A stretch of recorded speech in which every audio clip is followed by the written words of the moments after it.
जय श्री कृष्ण। नमस्कार। वेदांत के अध्ययन की श्रृंखला में आद्य श्री शंकराचार्य जी विरचित विवेक चूड़ामणि के विहंगावलोकन के आज के सत्र में सभी साध्यायियों का स्वागत एवं अभिवादन। ओमकार के नाद के साथ प्रार्थना करेंगे।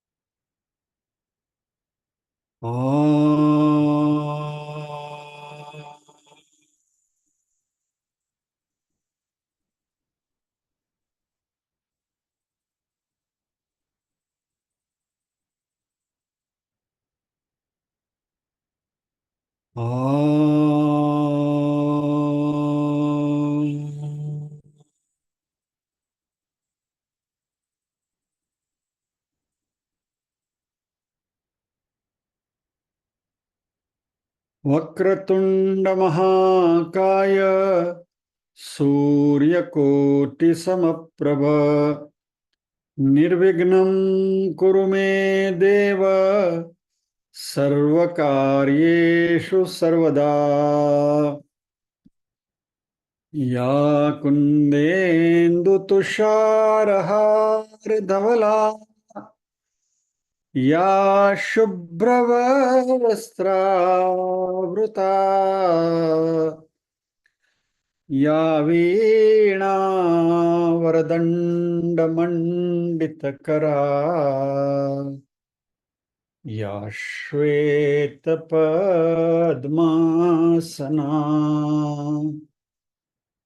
या ब्रह्माच्युतशङ्कर प्रभृतिभिर्देवैः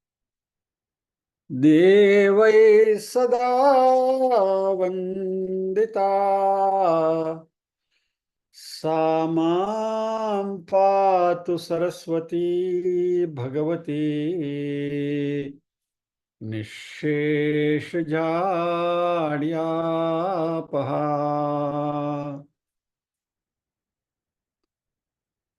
वसुदेवसुतं देवं कंसचाणूरमर्दनम् देवकी परमानन्दम् कृष्णं वन्दे जगद्गुरुम्।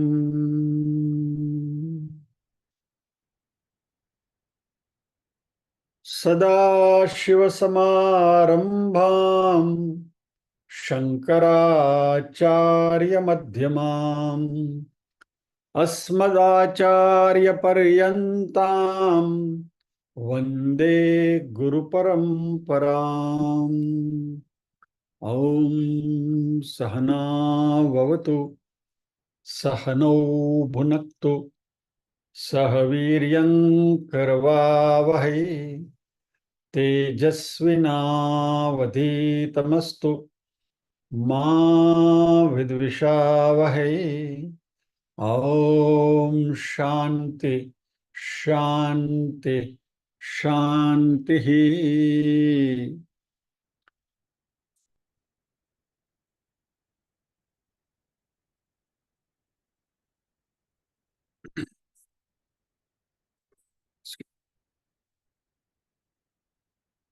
गत सत्र में सत्र के समापन करते करते हम दम की चर्चा कर रहे थे और जाते जाते हमने एक छोटी सी कहानी का भी जिक्र किया था। कलेक्टर के यहाँ मामा आए थे उसकी। उस मेटाफोर में, उस कहानी में मामा जो है मन है, नौकर चाकर जो है वो इंद्रियां हैं, कलेक्टर है वो जीवात्मा है और कलेक्टर की पत्नी जो है वह बुद्धि है। तो बुद्धि ने अपना विवेक चुका। बुद्धि जो सामने खतरा था उसको भाप ना सकी, प्रॉपर वेरिफिकेशन करना चाहिए वो नहीं किया, और मन को गेस्ट हाउस में रहने की सुविधा दे दी मामा को, और मामा और इंद्रियों रूपी नौकर चाकर की मिली भगत चलने लगी, और इसमें अंततः नुकसान कलेक्टर यानी कि जीवात्मा का हुआ। इस बात पर हम रुके थे।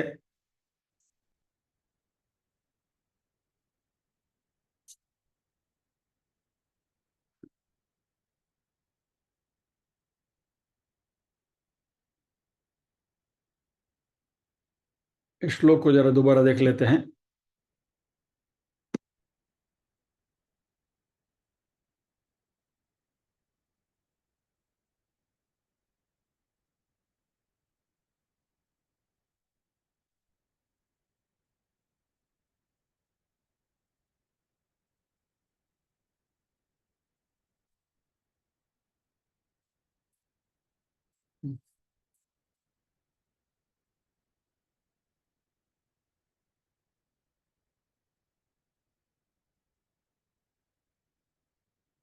विषयेभ्यः परावर्त्य स्थापनं स्वस्वगोलके उभयेषामिन्द्रियाणां सदम परिकीर्तितः। यहाँ शंकराचार्य जी दम की व्याख्या कर रहे हैं, डेफिनेशन कर रहे हैं। दम दमः क्या है? उभयेषाम इंद्रियाणाम, उभय यानी दो, दोनों प्रकार की इंद्रियों को, यानी ज्ञानेन्द्रिय और कर्मेंद्रिय, तो पांच ज्ञानेन्द्रिय और पांच कर्मेंद्रिय, उनको विषयेभ्यः परावर्त्य स्थापनम स्वस्व गोलके, विषयों में से उसको वापस लाकर अपने अपने गोलक में स्थापित करना है। अब ये गोलक क्या चीज है उसको जरा समझ लेते हैं।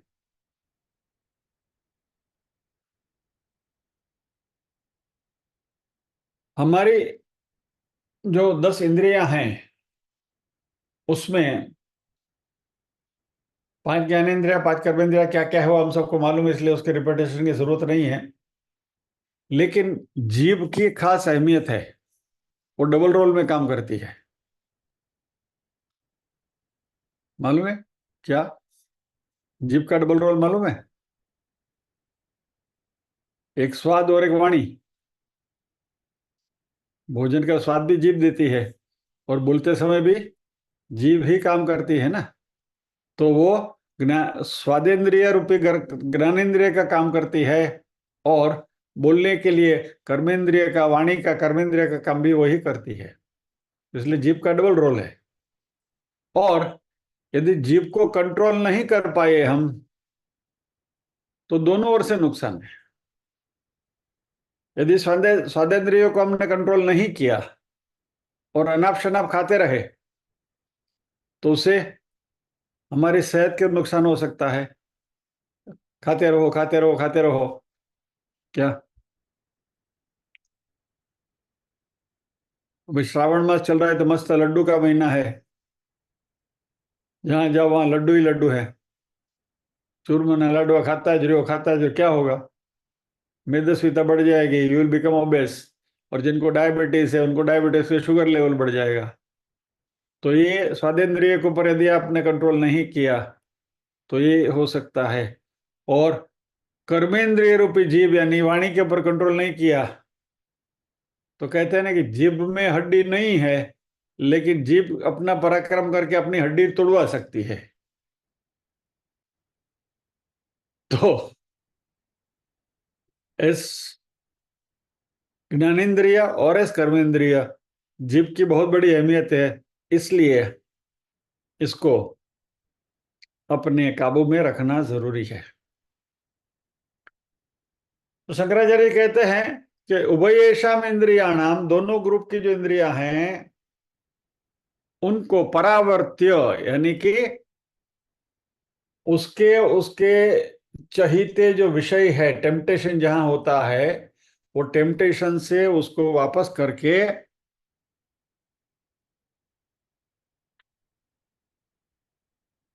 इसका एक बहुत सुंदर एग्जाम्पल भगवान ने दिया है भगवत गीता में, दूसरे अध्याय का 58वां श्लोक। यदा संहरते चायम कूर्मोऽङ्गानीव सर्वशः इंद्रियाणीन्द्रियार्थेभ्यस्तस्य प्रज्ञा प्रतिष्ठिता। बहुत सुंदर श्लोक है। कछुए का उदाहरण दिया है भगवान ने। यदा संहरते च अयम, कछुआ जब भी चलता है तो अपने सभी पैर बार फैला के चलता है धीरे धीरे, लेकिन जैसे ही उसको पता चले कि कहीं से डेंजर है तो अपने सभी पैरों को अंदर समेट कर खाली ऊपर खाली शरीर की ढाली आपको दिखेगा, कुछ दिखेगा ही नहीं कछुए का। यानी he will withdraw everything from within into within sorry within, और अपने आप को पूरा ढांक लेता है। इसी तरह भगवान कहते हैं कि जब भी इंद्रियों को बाहरी विषयों से जब भी किसी भी प्रकार का हादसा दिखाई दे तो सारे इंद्रियों को खींचकर अपने अपने गोलक में बिठा देना है, ऐसा शंकराचार्य जी कह रहे हैं।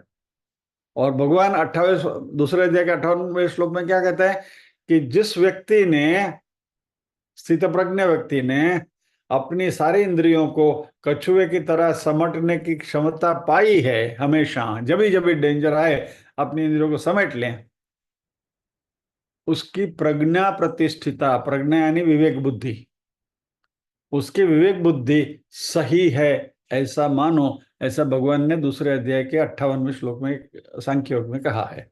शंकराचार्य जी यहाँ कहते हैं कि इनको अपनी अपनी जगह से वापस बुलाकर स्व स्व गोलक के स्थापनम, यहाँ जो गोलक शब्द है यानी अपनी अपनी जगह पर उनको वापस लाना है। ये गोलक शब्द आपने कई बार सुना होगा। गोलक यानी physical location of the respective organ, sense organs. यानी ये सारे गोलक जो है वो स्थूल शरीर में है। ये जो शरीर हमारा दिखता है, तो मान लीजिए कि दृश्य का जो गोलक है यानी कि आंख, तो आंख का गोलक जो है वो हमारा आईबॉल्स, ये जो कीकी है ना, वह आंख का गोलक है। कान का गोलक यहाँ है, एक कान का गोलक है। लाइक दैट सभी इंद्रियों का अपना अपना गोलक, यानी कि गो यानी इंद्रिय, संस्कृत में गो शब्द का अर्थ है इंद्रिय। गोलक यानी इस इंद्रियों को, मैं थोड़ा सही अर्थ नहीं, खाली हाइब्रिड कर रहा हूं। लक यानी कि लॉक करो, यानी इंद्रियों को लॉक करने का जो स्थान है गोलक, गोलोक मत लेना इसको सीरियसली, मैं खाली ऐसे मस्ती कर रहा हूं। गोलक का अर्थ है स्थूल शरीर में रिस्पेक्टिव इंद्रियों की जगह। तो आंख के आईबॉल्स, कान, नाक, जिह्वा वगैरह वगैरह वगैरह, ये सारे उनके गोलक हैं। और इन इंद्रियों को की संवेदना जो है वह सूक्ष्म शरीर में है। हमने जब ये स्थूल शरीर, सूक्ष्म शरीर और कारण शरीर की चर्चा करी थी तत्वबोध में, तभी इस बात के ऊपर हमने देखा था कि स्थूल शरीर में ऊपर सब कुछ दिखता है और ये जलाया जाता है, लेकिन ये इंद्रियों की जो सेंस परसेप्शन है, बराबर, वह सूक्ष्म शरीर में है। यानी स्थूल शरीर में से तो मात्र आंख देखती है, और वो सूक्ष्म शरीर तक वो स्पंदन पहुंचता है, और फिर मन और फिर बुद्धि सब काम करने लगते हैं। तो शंकराचार्य जी यहाँ कहते हैं कि इन सबको अपने अपने गोलक पे बिठा दो। यानी एक अर्थ ऐसा किया गया है कि इनको अपने गोलक से बाहर जाने ही मत दो। यानी आंख जो है उसको आंख में ही समेट के रखो, बाहर देखो ही मत। वो गांधी जी के 3 बंदर है ना, बुरा मत सुनो, बुरा मत कहो वगैरह वगैरह। लेकिन इसका एक दूसरा अच्छा अर्थ ये भी किया जा सकता है कि इंद्रिया वैसे हमने देखा तो उनका रुख बाहर की ओर है, दे आर एक्सटर्नल ओरिएंटेड। इंद्रिय बाहर ही देखती है, इंद्रिय अंदर कभी देख ही नहीं सकती, बाहर ही देखती है। तो भी बाहर तो जाने का और घूमने का, भटकने का उसकी आदत है क्या? तो अभी उसको आप बाहर जाने से रोक तो नहीं सकते, जाएगी। अभी सामने, अभी आंख घूम रही है, आगे आगे पीछे दृश्य आप देख रहे हैं। अभी आवाज आ रही है तो आवाज आ रही है, कान तक पहुंच रही है। You can not prevent it, बराबर। लेकिन ये गोलक में उस इंद्रियों की स्थापना कर रहा है, यानी क्या कि उस इंद्रियों को बोलना कि भाई तुमने देखा है, देख लीजिए बस, आगे का काम तुम मत करो। Don't transmit it to the mind. कान को बोलो तुमने सुना, ठीक है, सुन लिया, आगे उसको ट्रांसमिट नहीं करना है। स्पर्श को बोला तुमने स्पर्श कर लिया, फाइन, ठीक है, ओके, डन, बस, आगे ट्रांसमिट मत करो। यानी सभी सभी इंद्रियों को अपने अपने गोलक में बिठाने का अर्थ ऐसा है कि जो भी स्पंदन आपके पास आए, वह नाउ द रिस्पेक्टिव गोलक should act as a gatekeeper. उसको एक संतरी बन के वहां रहना है, और उस गोलक ने आगे का जो स्पंदन है वो मन तक पहुंचाना नहीं है, यानी कि सूक्ष्म शरीर तक नहीं पहुंचाना है।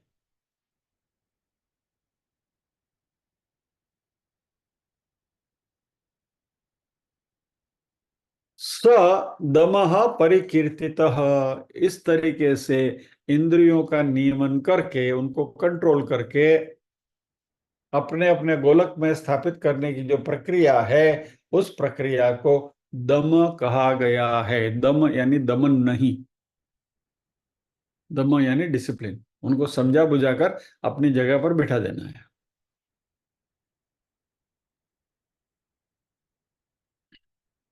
और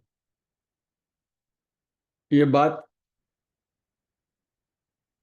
ध्यान के जैसी नहीं है। ध्यान में तो आपने 20 मिनट बैठा, ध्यान में आधा घंटा ध्यान में बैठे, बात पूरी हो गई, दैट्स इट। 24 घंटे में से आपको खाली ओनली 20 मिनट्स और हाफ एन आवर मैक्सिमम। और ये जो दम का जो कार्य है वो तो सतत सतर्कता से आपको करते रहना है कि कोई भी अनवांटेड थिंग्स, हमारी जो इंद्रियां हैं, वह मन तक न पहुंचाए। और कर्मेंद्रिया भी मन के दिए गए कोई भी अनवांटेड ऑर्डर्स को ओबे न करे, बराबर।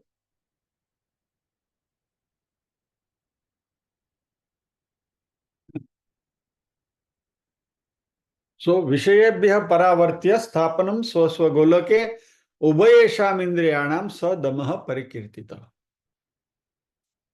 तो हमने शुरुआत करी थी विवेक से, यानी साधन चतुष्टय में सबसे पहला साधन विवेक, दूसरा वैराग्य, अभी समाधि षटक संपत्ति। समाधि षटक संपत्ति में शम और दम की व्याख्या हमने करी।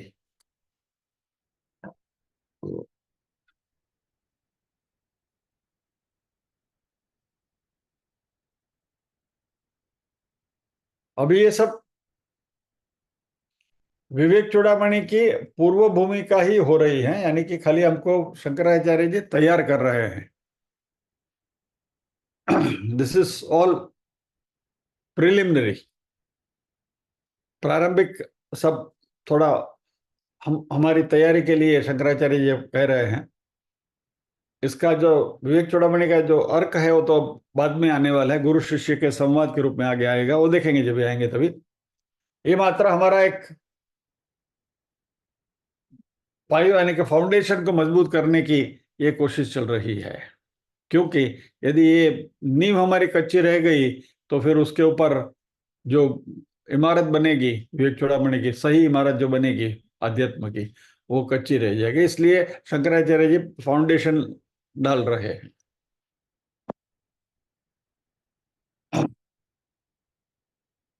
और इसके लिए ज्ञान की जरूरत है। ज्ञान के बिना मुक्ति नहीं है। क्विकली आई एम रिकैप्चुलेटिंग, ज्ञान के बिना मुक्ति नहीं है। और ज्ञान आत्मसंशोधन से ही मिलता है, और वह वेदांत का अध्ययन करने से ही मिलता है। वेदांत का अध्ययन करने के लिए हमारे पास कोई मार्गदर्शक चाहिए, स्पिरिचुअल गाइड चाहिए। तब जाकर ये सारी बातें उजागर होती हैं। और फिर जो इसका अधिकारी है उसको ये साधन चतुष्टय संपत्ति भी प्राप्त करनी है, that is a requisite qualification. और ये साधन चतुष्ट संपत्ति में विवेक यानी डिस्क्रिमिनेशन अंग्रेजी में, वैराग्य यानी डिस्पेशन, समाधि षटक संपत्ति इज डिसिप्लिन शिस्त, और मुमुक्षुत्व is desire. So these are the 4 Ds we have seen, बराबर। Discrimination, dispassion, discipline and desire. Okay, अब ये डिसिप्लिन यानी कि समाधि षटक संपत्ति में 2 डिसिप्लिन हमने देखी, अभी 4 बाकी है, तीसरे में आते हैं हम। पहली जो देखी हमने शम, वो था माइंड मैनेजमेंट, मन के ऊपर निग्रह करना, थॉट डिसिप्लिन आप को कह सकते हैं, और दम यानी इंद्रिय के ऊपर शिस्त, डिसिप्लिन।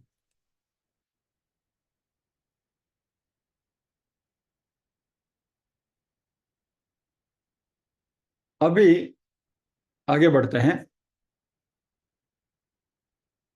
अगला श्लोक लेते हैं। सॉरी, ये सामने ही है।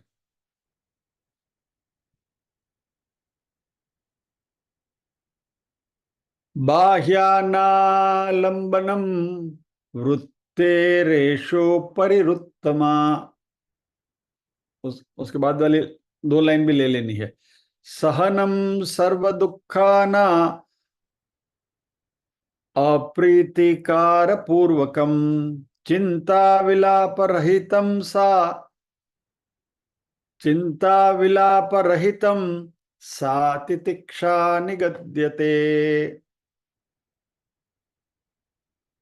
23, 24 और 25 साथ में देख लेते हैं। विषयेभ्यः परावर्त्य स्थापनम स्वस्वगोलके उभयेषामिन्द्रियाणाम सदम परिकीर्तितः। ये अभी हमने देखा दम की व्याख्या। बाह्यानालंबनम वृत्ते रेषु परतिरुत्तमा, सहनम सर्व दुखाना म प्रतीकार पूर्वकम चिंता विलाप रहितम सा तितिक्षा निगद्यते। इसमें 2 डिसिप्लिन की बात करी है, 2 षटक संपत्ति में 2 बात करी गई है। एक इसमें बात करी उपरति की, बाह्यानाम बाह्यानालंबनम वृत्ते रेशो परति उत्तमा। उपरति वृत्ते है एषः उपरति उत्तमा, ऐसे उसकी संधि आएगी। वृत्ति का बाह्य विषयों का आश्रय न लेना वही उत्तम उपरति है।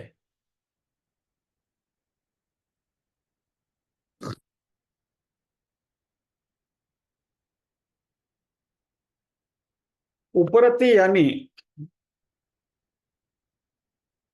सिंपल मीनिंग हम देखें ना तो मन की स्थिरता, मन की शांति, क्वाइट्यूड ऑफ द माइंड या mental quietude,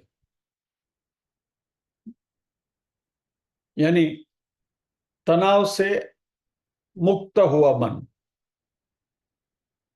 freedom from stress and strain, relaxed, काम, कंपोज्ड, पॉइज्ड माइंड। और मन की ये जो स्थिति है उसको उपरति कहा गया है। आज के जमाने में इसकी बहुत बहुत जरूरत है, और खास करके हमारे युवा वर्ग के लिए तो ये उपरति सीखना अत्यंत आवश्यक है। क्योंकि बहुत जल्दी अपसेट हो जाते हैं, हम भी हो जाते हैं, क्योंकि बाहरी तनाव इतने बढ़ गए हैं कि हमें मन को शांत रखना बहुत मुश्किल हो जाता है।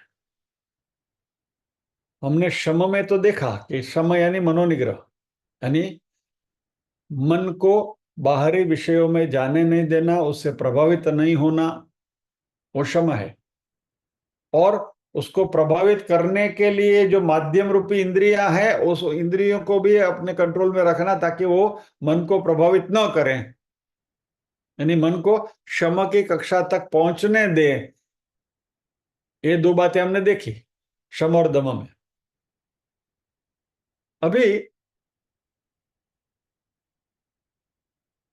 ये जो मन है उसको शांत करने की विधि तो हमने देखी, लेकिन अभी वो जो मन शांत हो गया उसको शांत रखें कैसे? यानी शम के द्वारा दम की मदद से जिस मन को हमने शांत किया, वो शांत मन को अभी शांत बनाए रखना है। You to keep it quite.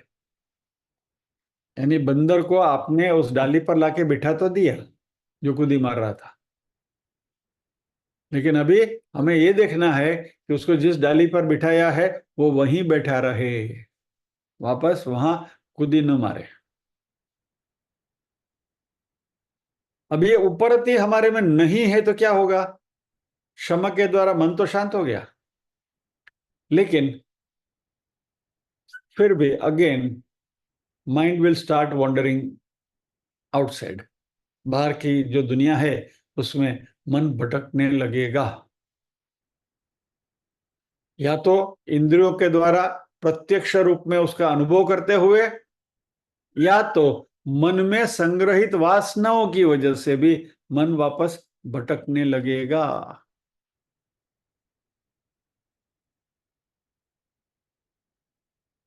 छोटा बच्चा होता है ना, 6-8 महीने का, साल भर का, वो बहुत चंचल होता है।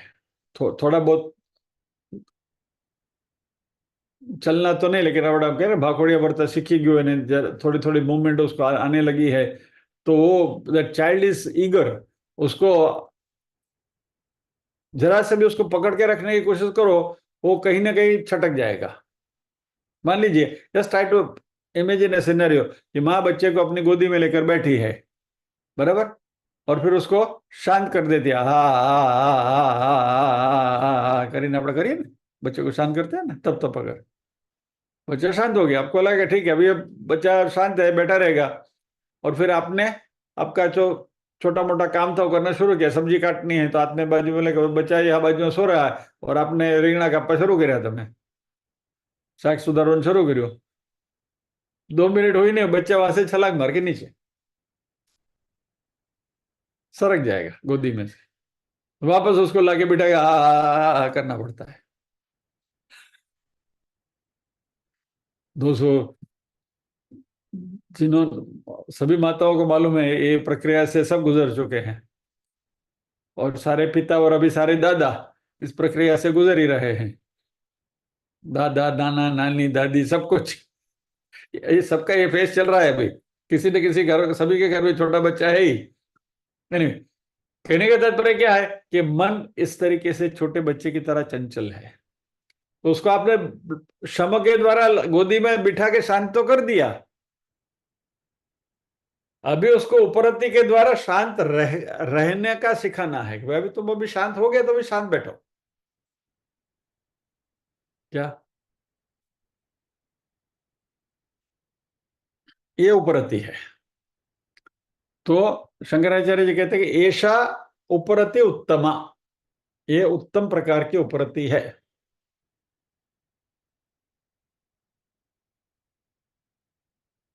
क्या है वो? वृत्ते है बाह्य अनाम अनालंबनम।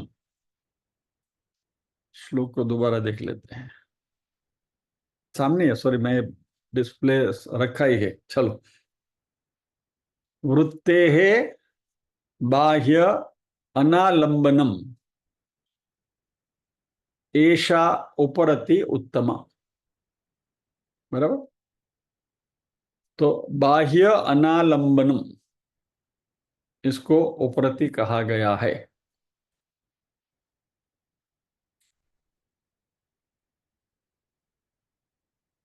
अनालंबनम यानी उसको पकड़ के रखना, यानी उसके ऊपर आलंबित नहीं होने देना, not to lean on that.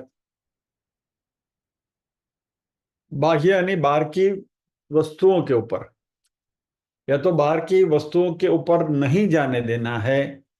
मन की उस कंडीशन को उपरति कहा गया है, जहां हमारे विचार जो हैं वो बाहरी विषयों के ऊपर जाने को तड़प नहीं रहे हैं, या तो जा नहीं रहे हैं, उनको हमने शांत कर दिया। और जैसे मैंने पहले कहा, इंद्रियों की मदद मदद से इंद्रियां बाहर भटकती हैं, और बाहरी विषयों का हम चिंतन करते हैं, उनको देखते हुए या तो उनको परसीव करते हुए, साउंड वगैरह जो भी है, उस सुगंध है, घ्रा, सभी से, सभी इंद्रियों से। और अंदर की जो मन में स्टोर की गई जो वृत्तियां हैं, वह भी बाहर के ही ऑब्जेक्ट्स हमने स्टोर किए हैं। क्या? He is my best friend लेकिन does not talk to me properly. आज मेरे से बात नहीं करी उसने, मुंह फिरा के चला गया। अभी वो घटना घटी है सुबह, आप शाम को घर में बैठे हैं, और अंदर की जो स्टोर्ड वृत्ति है वो उछल कर बाहर आ रही है। तो मन को शांत करना यानी ये सारे जो नेगेटिव इमोशंस है, इस नेगेटिव इमोशंस से हमें अपने आप को बचाए रखना है। वह है उपरति।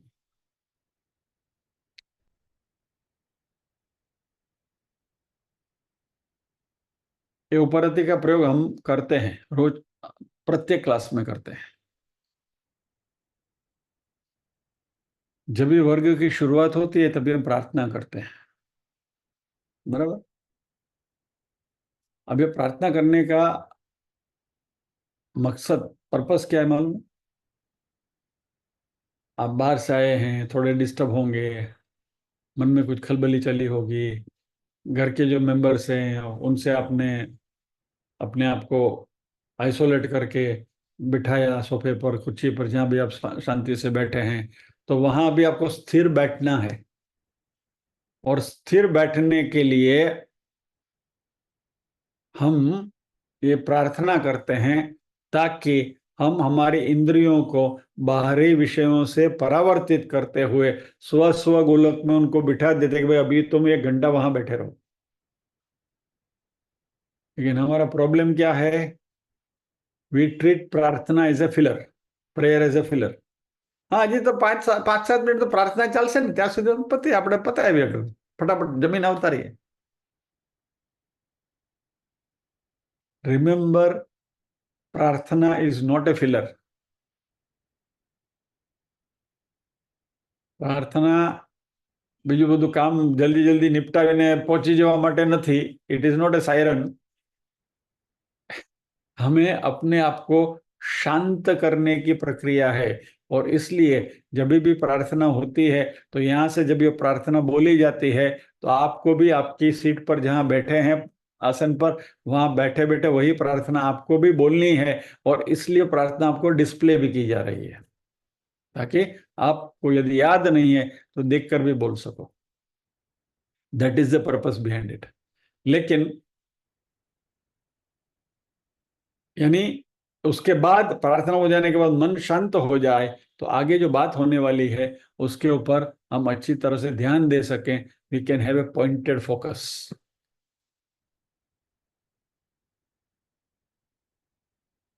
तो इस मन को ये हमारे इस वर्ग में लेकर आना वो श्रम है। और फिर आगे की 60 मिनट 1 घंटा उसको वहीं स्थिर रखना, वह उपरति है।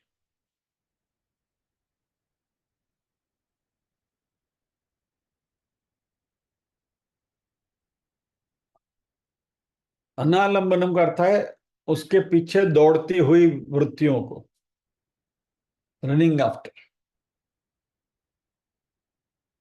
तो इस उपरति में मन को शांत करके बिठाए रखना है। यानी अंग्रेजी में कहें तो काम एंड कंपोज्ड माइंड। किसी भी प्रकार की प्रवृत्ति करने के लिए इसकी बहुत जरूरत है। आप साधारण भी बात करें, किचन रोज बरोज जो आप कार्य करते हैं, किचन में रसोई कर रहे हैं, तो वहां भी मन शांत होना जरूरी है। नहीं तो नमक ज्यादा भी डाला जा सकता है, या तो बिल्कुल भी नहीं डाला जा सकता है, कुछ भी हो सकता है, मन शांत नहीं है। तो इसलिए मन को शांत करना बहुत बहुत जरूरी है। और वेदांत के अध्ययन में तो मन को शांत रखना ही पड़ेगा, नहीं तो बुद्धू ऊपर थी जैसे, ऐसे it is a difficult subject. और यदि मन शांत नहीं है तो अंदर कुछ जाएगा ही नहीं, सब बांसों के ऊपर से चला जाएगा।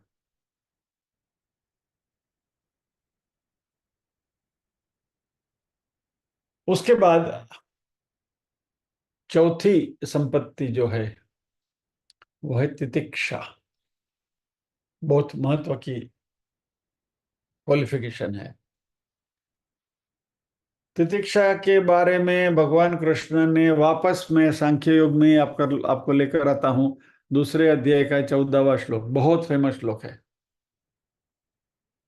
मात्रा स्पर्शास्तु कौन्तेय शीतोष्ण सुख दुःखदाः आगमा पायिनो नित्यान् तान् तितिक्षस्व भारत।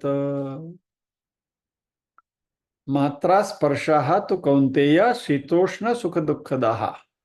मात्रा यानी, मात्रा स्पर्श यानी इंद्रियों के विषयों को, यानी इंद्रियां जहां जहां टहल रही हैं वो सारे विषय जो हैं वह, हे कौन्तेय, हे अर्जुन, शीतोष्ण सुख दुखदाह, वो ठंडे और गर्म, सुख और दुख देने वाले अनुभूतियां वो दिलाते हैं। इंद्रियां जहां जहां भटक रही हैं वो सारे विषय। और वो कैसे हैं? आगमा पाइनः अनित्यान, ये आने वाले हैं। आगम अपाइन यानी जाने वाले, आने वाले जाने वाले हैं, वो अनित्य हैं, दे आर टेम्पररी। और इसलिए तुम्हें क्या करना है?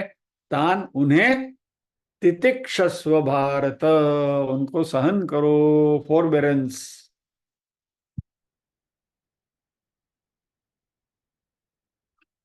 13वें अध्याय में भी इसी तितिक्षा को क्षांति शब्द से कहा है। अमानित्वम अदम्भित्वम अहिंसा क्षांतिरार्जवम, बहुत प्यारा श्लोक है वो भी।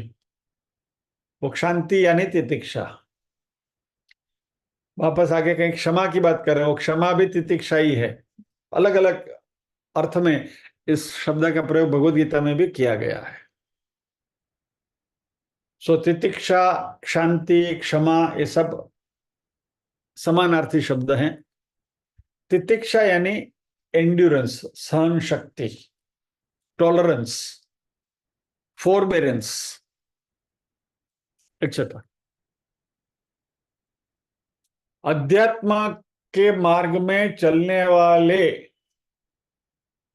जो भी अभ्यासु है उनके लिए यह बहुत जरूरी है। तितिक्षा यानी किसी भी टैक्सिंग टाइम, हम जो कहते हैं ना जिसको, कि जो हमारे सहन शक्ति की परीक्षा करे, कपरा समय अपने ये कहें डिफिकल्ट टाइम, उसमें से अपने आप को अच्छी तरह से बाहर निकलना है तो नेविगेट करने की जो क्षमता है उसको तितिक्षा कही गई है। और ये जो पेनफुल सिचुएशन, जो दुखदायक सिचुएशन, जो परिस्थितियां जो आती है हमारे सामने, वह शारीरिक भी हो सकती है और मानसिक भी हो सकती है, physical as well as mental या तो इमोशनल। और हमें दोनों को सहने की सहन शक्ति तैयार करनी है, और वह सहन शक्ति का नाम है तितिक्षा।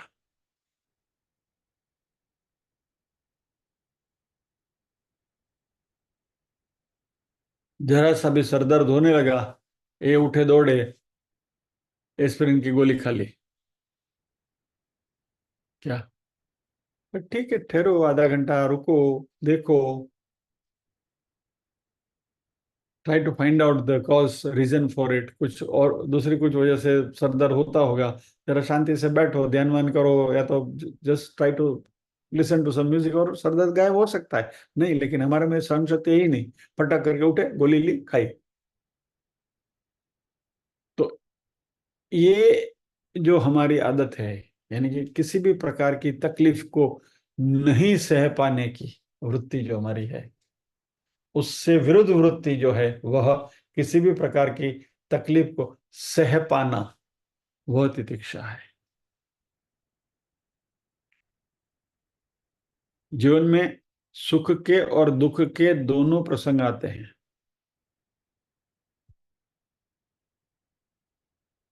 उस श्लोक में भगवान ने 14 श्लोक में दूसरे अध्याय में वही कहा, मात्रा स्पर्शास्तु कौन्तेय शीतोष्ण सुख दुखदाहा। सुख देने वाले भी हैं और दुख देने वाले भी हैं, और दोनों आने जाने वाले हैं, और दोनों टेम्पररी हैं। और इनको तान तितिक्षस्व भारत, उनको सुख को भी सहन करना सीखना पड़ेगा, नहीं तो वो भी बहुत तकलीफ वाला काम है। सुख आ गया, सह पाना मुश्किल है, एकदम हम फिर उछलने लगते हैं। क्या?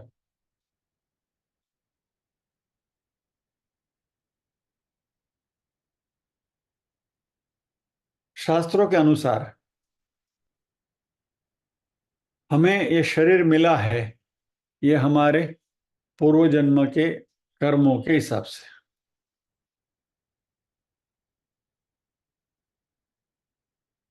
और यह शरीर या तो यह जीवन हमें भगवान ने नहीं दिया है, अपना लखन थी या पढ़ने मળી છે। अपने ही कर्मों का फल है ये। क्या? हमने जो पूर्व जन्म में जो भी कृत्य किए हैं, उन कृत्यों के फलस्वरूप ही हमें ये शरीर मिला है। भगवान ने तो एक मैकेनिज्म बना के रखी है कि भाई तुम्हारे पूर्व जन्म के जो भी कर्म है, वो कर्म संचित बनकर प्रारब्ध बनकर पककर आपके सामने आ जाए, तो उस कर्म को भुगतने के लिए एक सांचा आपको तैयार करके माया आपको देती है। माया जो है वो भगवान की माया है, बराबर। देवी है श्याम गुणमयी मोह माया दुरत्या। ये बात हम कर चुके हैं, फिर भी दोहराते हैं यहाँ।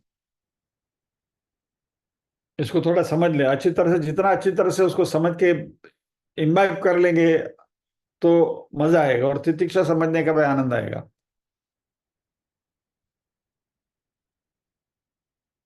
जब भी भगवान ने विश्व का सृजन किया, ब्रह्मांड का, तो ये ब्रह्मांड में परमात्मा ने 3 गुण रखे, सत्व रजो तम, बराबर।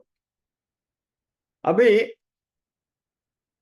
जब भी हमारा वातावरण ऐसा है, एनवायरनमेंट ऐसा है कि जहां ये तीनों गुण सम मात्रा में, इक्वल प्रोपोर्शन में विद्यमान है, यानी कि 33.333 या 33 1/3 सत्व, 33 1/3 रज एंड 33 1/3 सम, तीनों इक्वल मात्रा में है, तो उसको प्रकृति कहा गया है। वो प्रकृति है।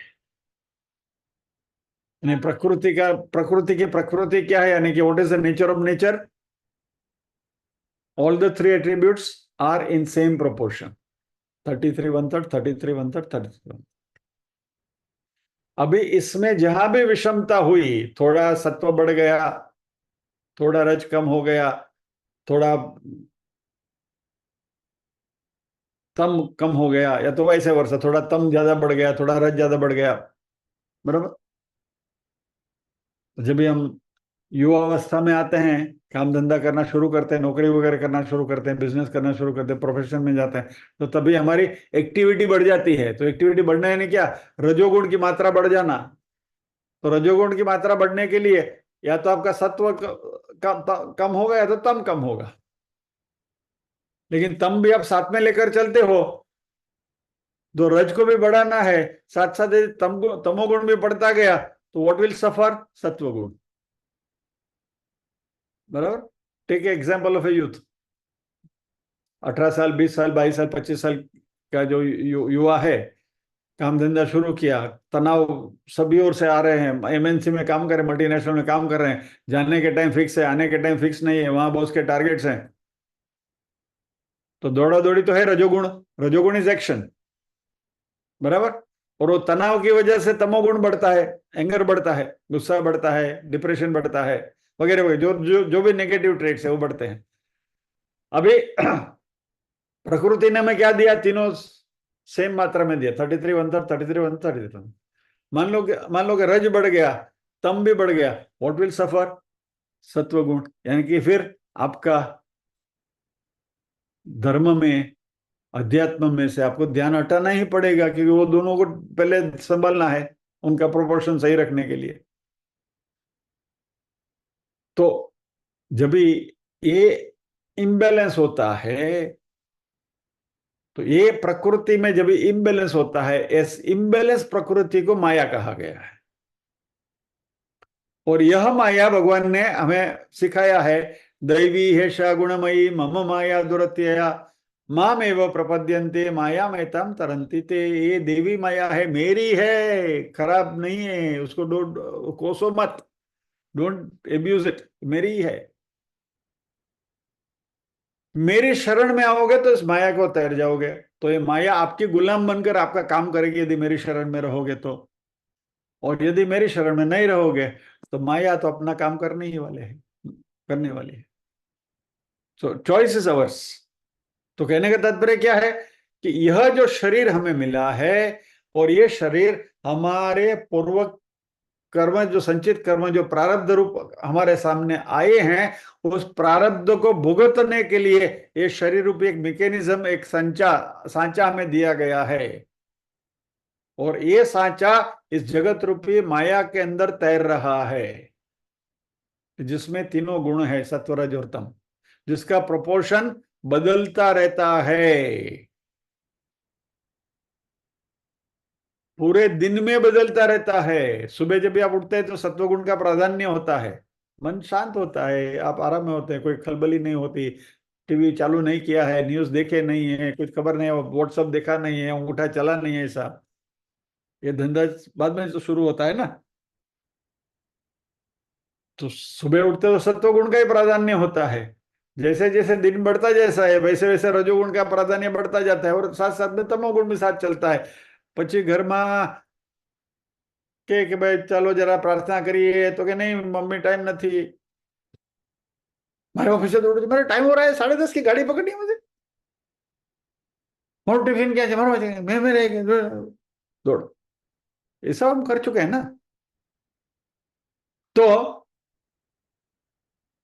यह शरीर हमारे पुण्य कर्म और पाप कर्म दोनों को भुगतने के लिए दिया गया है।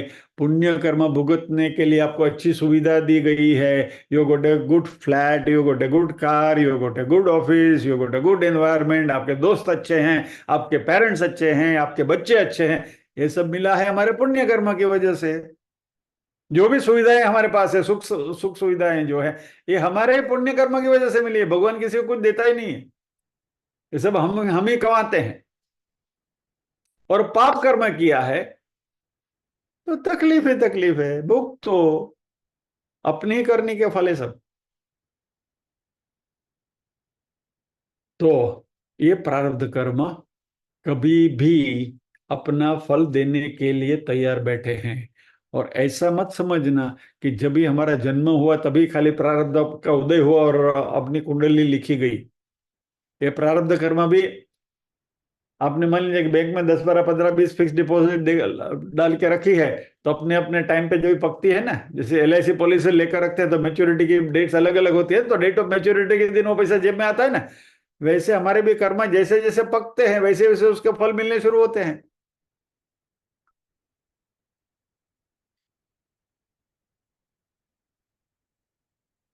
और यह इस शरीर जब तक विद्यमान है तब तक ये अपना खेला चलता रहता है, टिल द लास्ट ब्रेथ।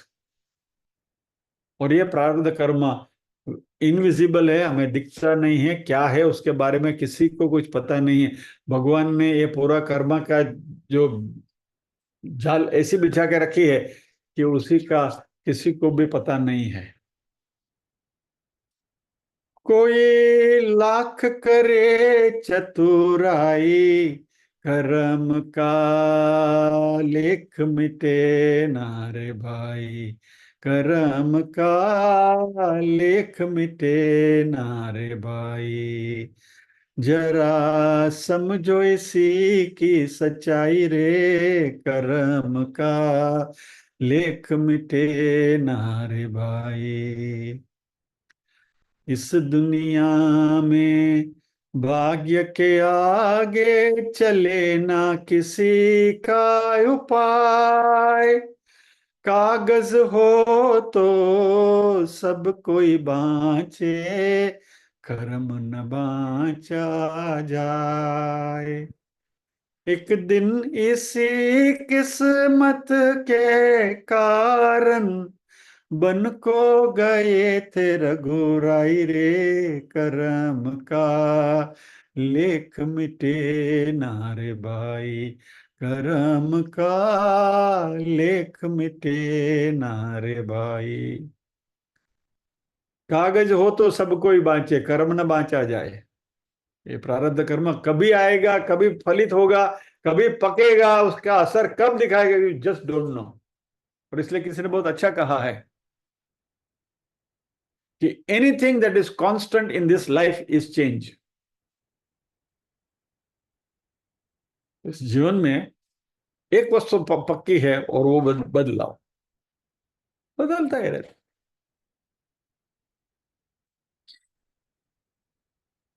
तो जब भी पुण्य कर्म अपना फल देना शुरू करते हैं, अच्छी अच्छी घटनाएं घटती हैं, आनंद मिलता है, हमको मजा आता है। और कभी कभी तो ऐसा होता है कि पुण्य कर्म ऐसे फलित हो जाता है, कुछ किए बिना कुछ मिल जाता है। हमको लग रहा है हमने कुछ किया नहीं और इतना सारा मिल गया, कहां से आया? हमारे ही कर्म का फल है। ऑफ कोर्स हम उस समय, यदि हम थोड़ी सात्विकता हमारे में है, प्रभु के प्रति हमारी प्रीति है, तो हम भगवान को थैंक यू कह देते हैं कि प्रभु आपकी कृपा से सब अच्छा हो रहा है। क्या ये आपकी परमात्मा के प्रति ग्रेटिट्यूड है। लेकिन जो मिला है वो आपके कर्म के फलस्वरूप ही मिला है। और कभी कभी पासा उल्टा पड़ गया, अरे हमने कुछ किया नहीं और ये सब कैसे हो गया, आई हैव डन नथिंग, और फिर भी हो गया।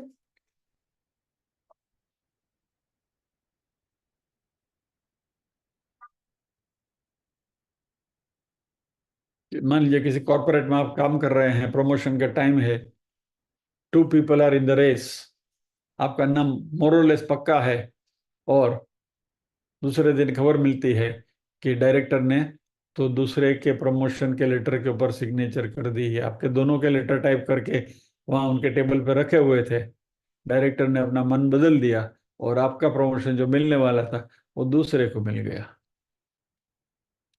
तो क्यों हुआ? परिस्थिति तो तब तक सेम थी। तब तक डायरेक्टर ने अपनी पेन ली सिग्नेचर करने के लिए, तब तक as far as the two people, two of you who are concern, आप तो वही परिस्थिति में थे। एक के ए के ऊपर कागज के ऊपर सिग्नेचर हुई, बी के ऊपर नहीं हुई, या तो ए के ऊपर नहीं हुई और बी पर हुई। Where from where it has come, प्रारब्ध। तो यहां भगवान ने कहा है शीतोष्ण सुख दुख दाहा, सुख देने वाले भी हैं, दुख देने वाले भी है, ठंडे भी हैं, गर्म भी है, तान तितिक्षस्व भारत। हे अर्जुन, इसको तुम सहन करना सीखो। और यही बात शंकराचार्य जी भी यहाँ कर रहे हैं।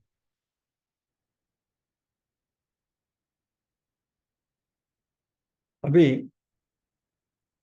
ये जो प्रारब्ध है ना, जैसे हमने भक्ति की तीन व्याख्याएं करी थी ना, मंद भक्ति, मध्यमा भक्ति और उत्तमा भक्ति, वैसे यहाँ भी मंद प्रारब्ध, मध्यमा प्रारब्ध और प्रबल प्रारब्ध। मंद प्रारब्ध यानी छोटी मोटी तकलीफें, जिसको हम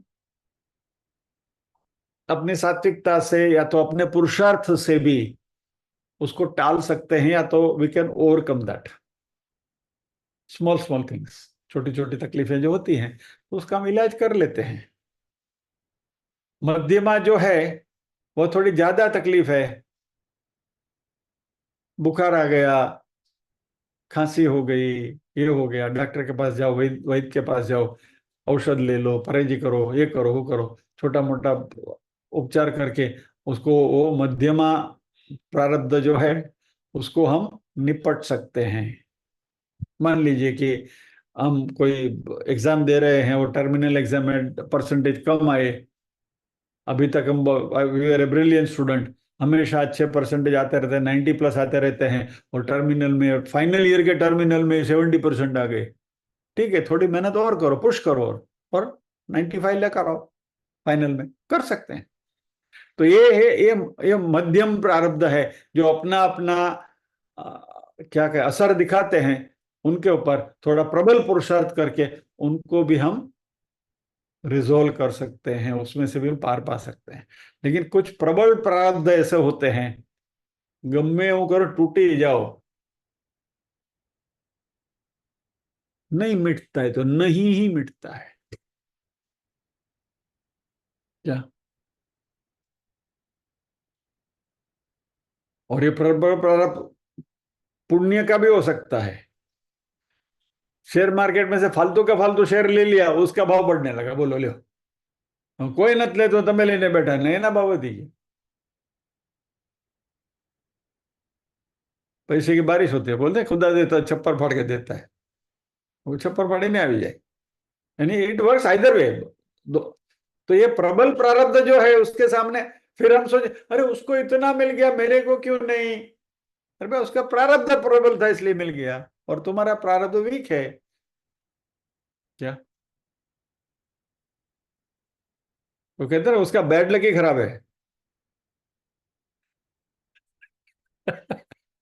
उसका बैड लक ही खराब है। अरे, तो करना क्या है? तान तितिक्षा भारत, इनको सहन करो, और उनको सहन करने की क्षमता बढ़ाइए, इसको तितिक्षा कहा गया है।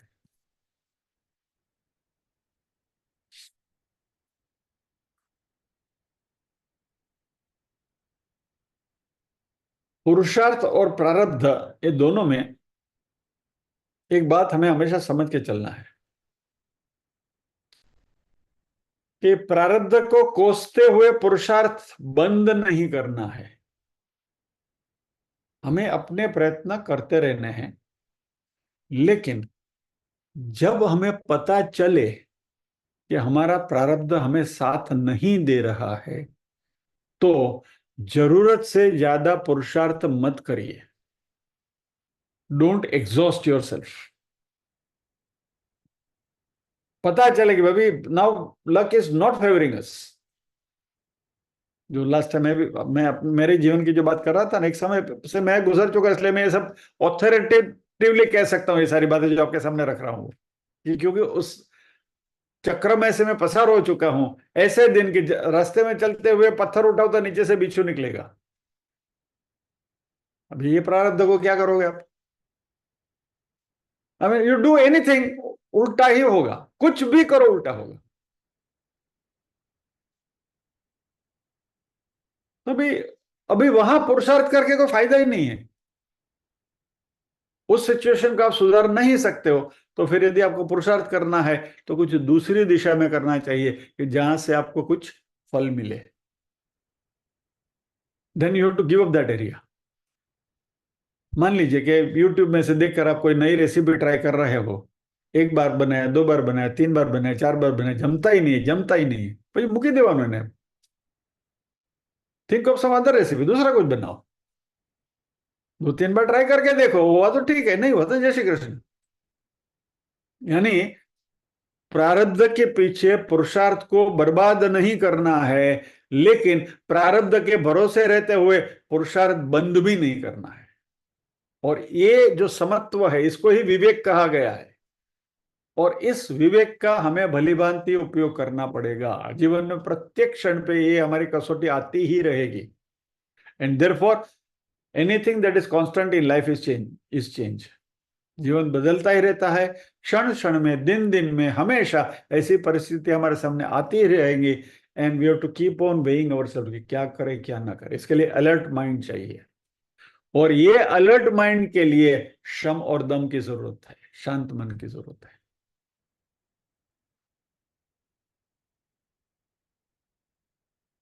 अपरिहार्यर्थे, तस्मात् अपरिहार्यर्थे नैवं शोचितुम अर्हसि। दूसरा अध्याय में ही है ये श्लोक। एनीवे, तो ऐसी जो तकलीफें आती हैं जिसमें हमारी कोई चॉइस ही नहीं है, तभी हमें हमारी विवेक बुद्धि का उपयोग करना चाहिए और उसे सहन करने की शक्ति बढ़ानी चाहिए।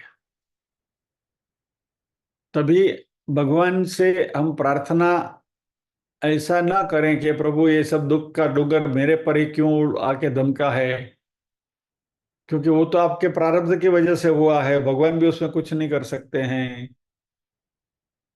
लेकिन आप भगवान से इतनी तो प्रार्थना कर सकते हैं कि प्रभु मुझे तितिक्षा दीजिए, सहन करने की शक्ति दीजिए। और यह शक्ति जो हमें जुटानी है, वह जब भी तकलीफ आए तभी आप शक्ति जुटाने जाओगे तो नहीं होगा। इसके लिए हमें शुरुआत से ही अपने मन को तैयार करते रहना पड़ेगा। यानी कि हमारी इंटरनल स्ट्रेंथ जो है, हमारी अंदरूनी शक्ति जो है, उस शक्ति को इतनी बढ़ानी है कि कैसी भी विषम परिस्थिति आ जाए हम विचलित न हो। हमारे गुजराती में કેવું છે ને કે પાણી આવે પહેલા પાળ બાંધી લેવાની। वी नो के flood is going to come, take necessary actions. यानी तकलीफ का इंतजार नहीं कि जब भी आएगा तभी देखा जाएगा, नहीं, अपने आप को इसी तरीके से हम तैयार करें। और ऐसी परिस्थितियां सभी के जीवन में कभी न कभी आती ही हैं। इट इज लाइक ए सीसो, ऊपर नीचे होने ही वाला है। तो जब भी विषम परिस्थिति आए तभी भी, और जब भी सम परिस्थिति सुख के दिन भी आए तभी भी, सुख समय में छकी न वजवू दुख मान हिम्मत हारवी। नरदेव भीम कनी सुता दमयंती नामे सुंदरी शुणिने प्रशंसा हंसती नळरायने मनथी वरी। नळाख्यान, बराबर। तो सुख समय में छकी न वजवू दुख मान हिम्मत हारवी। जब भी सुख के दिन आते हैं, अच्छे दिन आते हैं, तो सर पे नहीं चढ़ने चाहिए, सर की गर्मी नहीं बढ़नी चाहिए। और जब भी तकलीफ के दिन आए तो तभी डिप्रेशन में नहीं जाना है, मायूस नहीं होना है। I am under very depression यार, situation is so bad, I just can not don't know what to do. अरे अपने आप को तैयार करो यार।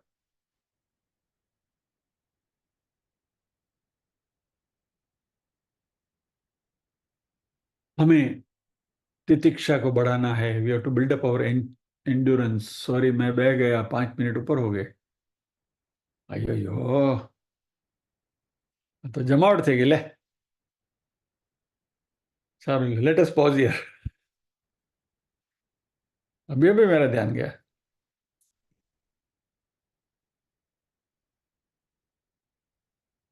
भाई मैं क्यों। ओके, प्रार्थना करेंगे।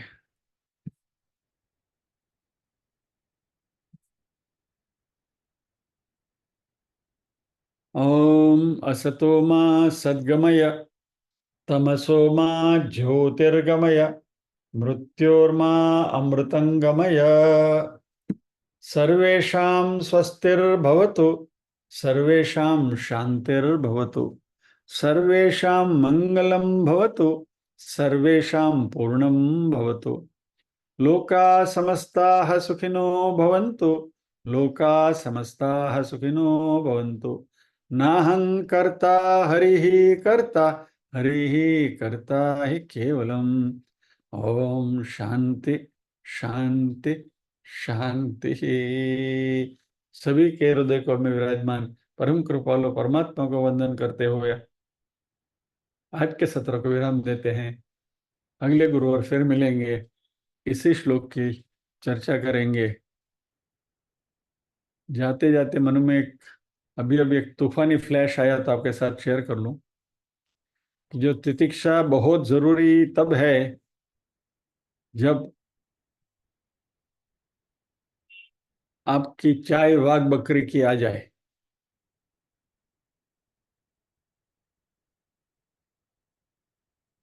तभी तितिक्षा अत्यंत जरूरी है, ये हमारे गृहस्थियों के लिए। चलिए, जय श्री कृष्ण।